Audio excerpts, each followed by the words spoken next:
Trajediya pela koçberan ya ku de tanga di navbeyna sînorê Tirkiye û Girêkê de berdewam dike hêj wijdana reya giştî ya dinê ranekiriye ser pêyan.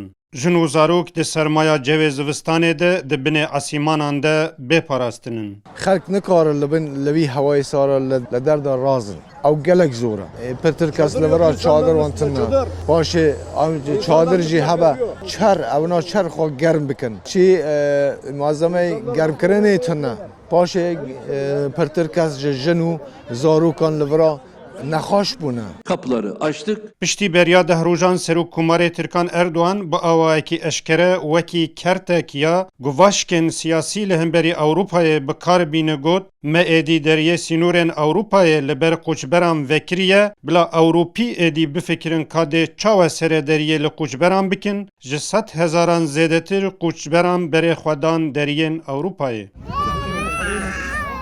Helbet derfetên çûyîna Ewropayê bi vekirina deriyê aliyê Tirkan ne ew çend hêsan bû. Astengên hêj dijwartir li pêşiya wan bûn. Dün bizim Yunanistan'da yakaladılar. Duh em li aliyê Girêkê girtin, em tazî kirin, cilê me ji me kirin. Paşê jî li me xistin û em avêtin vî alî. Li vî alî ji me re cilû berk anîn. Ez ji Afganistanê me. Li Afganistanê jî tu kesekiyê min tune ye. Malbata min hemû di êrişekiya teqandina seyareyekê de şehîd bûn. 4 salin li Tirkiyeyê me di yetîmxaneyekê de dimam. Ji me re gotin deriyê Girêkê vebûye hûn dikare biçin. Em jî hatin vir. Hêvî dikim Ewropa deriyên xwe veke em jî li cihekê bi cih bibin. Yerleşiriz bir yerde.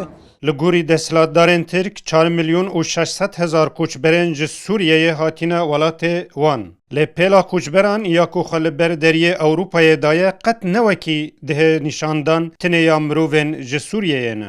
Nikan derbas bine. Askeri Yunanê wan dide. Gelek mirov vê derê hene. Valla der dörê 15,000 mirov e. Afganê ne, Pakistan e, Cezayir e, Mağrib e, Tunis e, Lîbe, her derê, Sudan e, Somal e, İran e, her derê hene. Sürelîkê min jê 1000 hêtine. Belki 4-5 dîsan jî. Koçber li berçavê dinyayê hemûyê her wekî mayî bin sergirê Erefeyê. Li aliyekê zilm û tehdaya polîsê Girêkê û ji aliyê dî tehmdana aliyê Tirkan. Ez patnos yaptım. Emçün beremedan Yunan neyle emeran. Heval kime ne başka eski bir ne. Zaten normalde keskin bir ezka engelli mi? Em ne hali derbasmun. Cem derbasmun caka ne öder Yunan'a. Tolke haba beremedan. Gaz bombası yaptın be.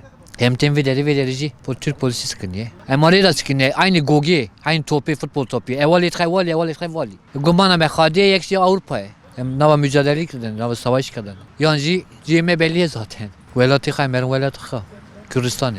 My name is Reem from Gaza Strip. Ez ji Filistînê ji Gazayê me. Em heşt Filistînî li vir in. Ya ez dixwazim ew e ku meameleya mirovan li me bekirin. Em wekî mirovan bijîn. Dixwazim di nêv malbata xwe de jiyanekê ya min a baş hebe. Perwerdeyek baş bibînim. Karekî baş hebe. Xwedanê nasnameyeke neteweyî ya baş bim. Ne wekî terorîst li Gazayê bijîm.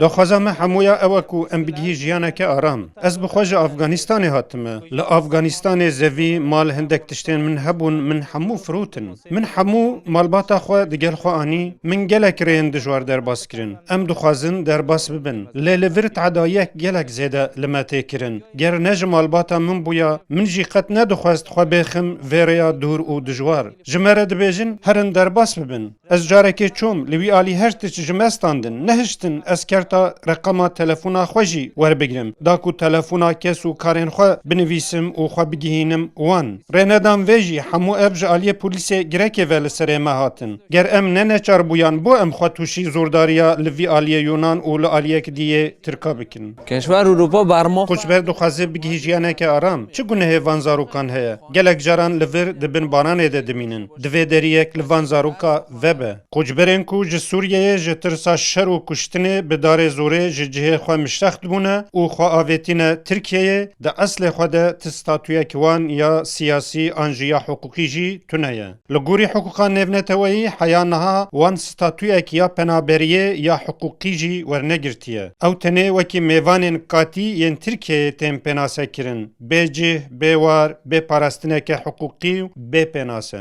Serweriyên zordar û xerabkar digel sînorên nîzama dinyayeke bêdad, trajediya mirovên neçar û bêguneh hêşkûr û dijwartir dike. Li ser sînoran li vî alî û li wî alî dide.